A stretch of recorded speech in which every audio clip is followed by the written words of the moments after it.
নমস্কার বন্ধুরা, মণিদীপাস ম্যাজিক্যাল রেসিপিসের আরও একটি নতুন পর্বে আপনাদের সকলকে স্বাগত জানাই। আমার প্রিয় দর্শক বন্ধুদের সকলকে শুভ নববর্ষের আন্তরিক প্রীতি ও শুভেচ্ছা এবং বড়দের সশ্রদ্ধ প্রণাম জানিয়ে আমি আজকের এই পর্বটি শুরু করছি। আজ আমি নিয়ে এসেছি বাঙালির অতি প্রিয় মিষ্টি দইয়ের রেসিপি।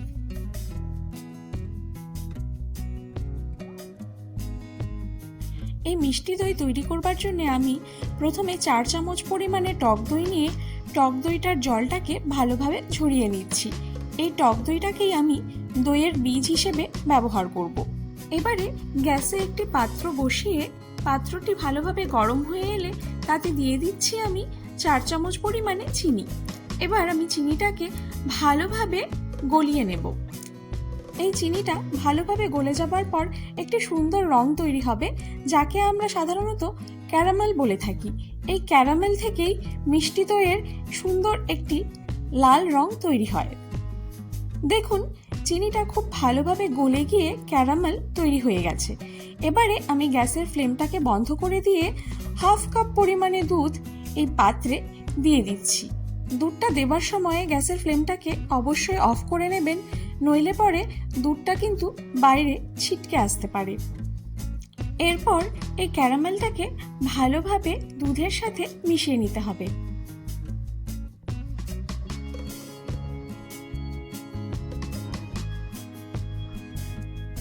দেখুন, ক্যারামেলটা দুধের সাথে খুব ভালোভাবে মিশে একটা সুন্দর রং তৈরি হয়েছে। এবারে আমি আরও 1.5 কাপ পরিমাণে দুধ এখানে অ্যাড করে দিচ্ছি, অর্থাৎ মোট 2 কাপ পরিমাণে দুধ আমি এখানে ব্যবহার করেছি। এবারে দুধটাকে ভালোভাবে একবার ফুটিয়ে নিতে হবে। দুধটা ফুটে যাবার পর এর মধ্যে আমি দিয়ে দিচ্ছি 2 চামচ পরিমাণে মিল্ক পাউডার। মিল্ক পাউডারটা কিন্তু এখানে একেবারেই অপশনাল, আপনারা চাইলে ব্যবহার নাও করতে পারেন। তবে মিল্ক পাউডার দিলে এই মিষ্টি দইয়ের স্বাদটা কিন্তু আরও অনেকটাই বেড়ে যায়। এবার এই মিল্ক পাউডারটাকে খুব ভালোভাবে দুধের সাথে মিশিয়ে নিতে হবে, যাতে কোনো প্রকারের লাম্পস না থেকে যায়।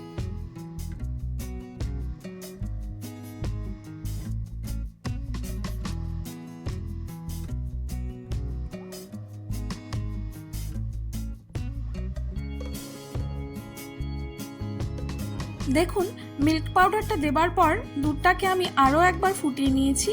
এবারে এই দুধটার মধ্যে আমি দিয়ে দিচ্ছি পরিমাণ মতন চিনি। আমি এখানে 2 চামচ পরিমাণে চিনি ব্যবহার করেছি, আপনারা আপনাদের স্বাদ অনুযায়ী চিনি ব্যবহার করবেন।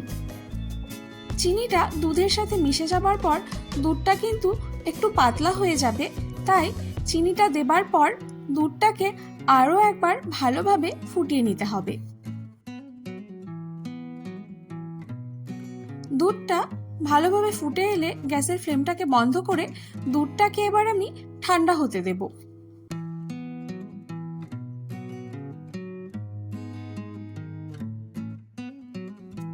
এবারে সেই দই বীজটাকে আমি একটি পাত্রে নিয়ে নিচ্ছি এবং একটি হ্যান্ড বিটারের সাহায্যে দই বীজটাকে ভালোভাবে ফেটিয়ে নিচ্ছি।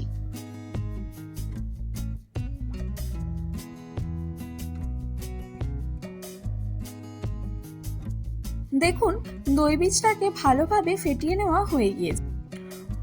এবারে আমি যে দুধটাকে হালকা ঠান্ডা হতে দিয়েছিলাম সেই দুধটাকে চেক করে নিচ্ছি। দেখুন, দুধটা আঙুল সয়ে যাওয়ার মতন গরম রয়েছে। এবারে এই দুধটাকে একটি স্ট্রেনারের সাহায্যে ভালোভাবে ছেঁকে নিয়ে দই বীজের পাত্রটিতে আমি ঢেলে নিচ্ছি।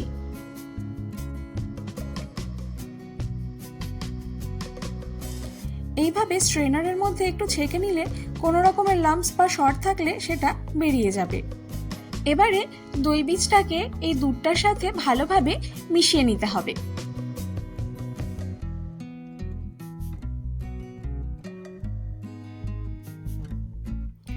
দেখুন, দই বীজটাকে দুধের সাথে খুব ভালোভাবে মেশানো হয়ে গিয়েছে। এবারে এই দইয়ের মিশ্রণটাকে আমি 2টো সেরামিক কাপের মধ্যে দিয়ে দিচ্ছি। আপনাদের কাছে এরকম সেরামিক কাপ না থাকলে যে কোনো স্টিলের পাত্র অথবা কাচের পাত্রেও আপনারা দইটা তৈরি করতে পারবেন। আরও কিছুটা দইয়ের মিশ্রণ বেঁচে গিয়েছিল, তাই আমি এই মাটির পাত্রটিতে দইয়ের মিশ্রণটাকে দিয়ে দিচ্ছি। এরপর পাত্রগুলোকে ফয়েল পেপার দিয়ে খুব ভালোভাবে সিল করে দেব।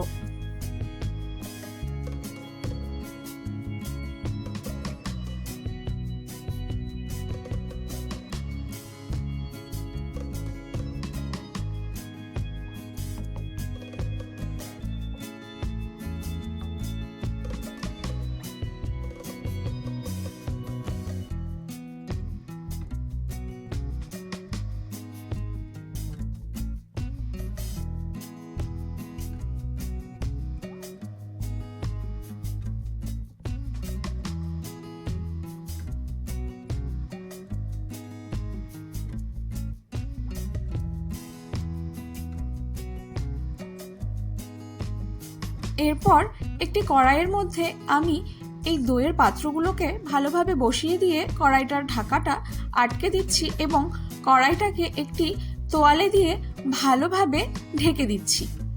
এইভাবে করলে পাত্রটি গরম থাকবে এবং দইটা খুব ভালোভাবে তৈরি হবে। এইভাবেই আমি তোয়ালে দিয়ে ঢেকে সারা রাত রেখে দিয়েছিলাম। এবারে আমি ফয়েল পেপারটা সরিয়ে দেখাচ্ছি। দেখুন দইটা কি সুন্দরভাবে তৈরি হয়েছে। এবারে এই দইগুলোকে আমি ফ্রিজে 2 থেকে 3 ঘন্টার জন্য রেখে দেব, কারণ এই মিষ্টি দই কিন্তু একটু ঠান্ডা ঠান্ডা খেতেই ভালো লাগে।